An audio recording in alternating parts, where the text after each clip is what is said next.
ઓમ નમઃ શિવાય. જય માતાજી, જય અંબે, જય સિયારામ. આજે 28 તારીખ એટલે કે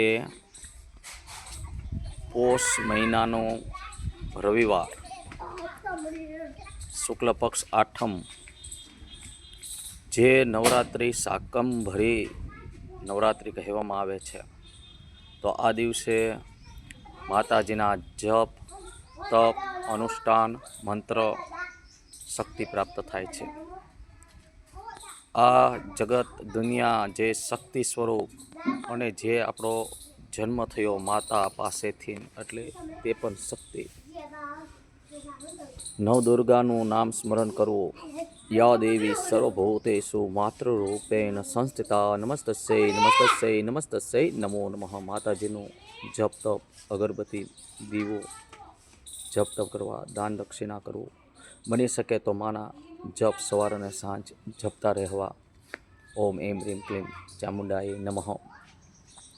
આપણા કુળદેવી માતાજીના જપ માળા કરતી રહેવી.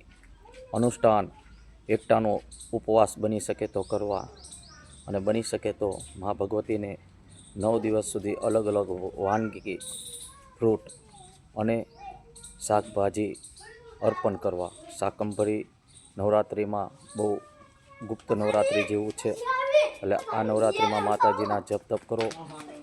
જય માતાજી, જય સિયારામ, જય મા અંબે, જય મા ભવાની.